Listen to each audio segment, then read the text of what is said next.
Isa ka bang baguhang content creator sa larangan ng social media, idol? Gusto mo bang malaman ang sikreto kung paano mabilisang dumami ang iyong engagement at mapalaki ang iyong earnings sa YouTube or sa Facebook? Simple lang kaibigan, sasabihin ko sa iyo, ilang minuto lang po ito.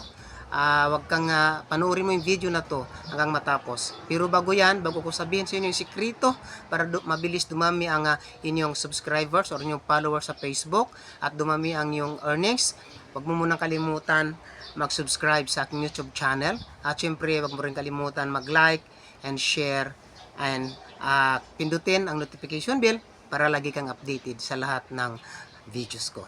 Okay, gusto mo na bang malaman paano mabilis ang dumami ang iyong followers sa Facebook? Napakasimpleng gawin kaibigan. Ganito lang ang gagawin mo. Pagbukas mo ng Facebook, may papasok doon, papasok sa news feeds mo yung mga content creator, yung kanilang mga video. Diba? Papasok sa news feeds mo ang mga videos nila at wala kang ibang gagawin kaibigan kundi ang yakapin sila. Ano ang ibig sabihin ng yakapin, idol?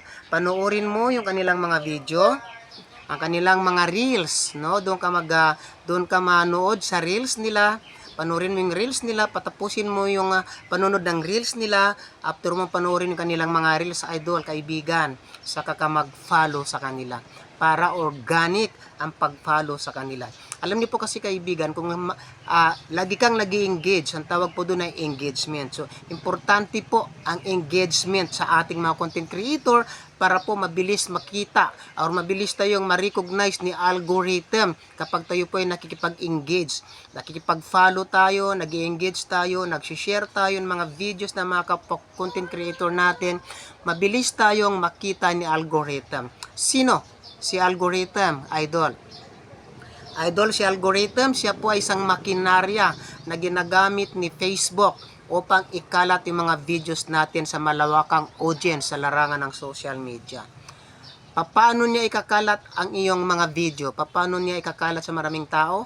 Yun, simple lang, makipag-engage ka, makipagkwentuhan ka sa lahat ng mga content creator na dumadaan sa news feeds mo, mag-like, mag-share, makipagkwentuhan, mag-engage ka sa kanila at para doon madaling makita ni algorithm na ikaw ay active at active ka sa social media, active ka makipag-engage. Kaya si algorithm mismo ang gagawa ng paraan para i-spread out niya yung iyong mga video sa malawakang platform.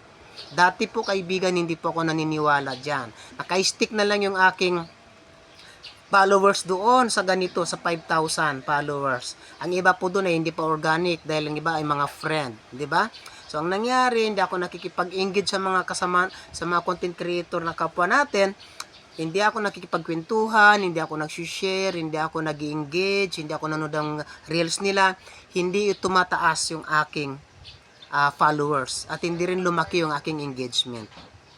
Pero simula nung nakipag-engage ako sa lahat ng mga content creator na dumadaan sa aking news feeds, kay unti-unti lumaki yung aking mga followers at tumaas yung aking mga engagement.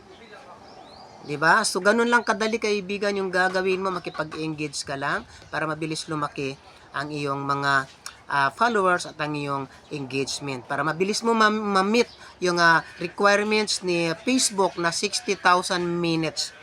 Dahil mga kaibigan mo, yung mga in-engage mo, manonood ng mga videos mo yan. So, ibig sabihin nun, kapag pinanood nila yung videos mo, mabilis tumaas yung ang watch hour na hinihingi ni Facebook na 60,000 watch hour.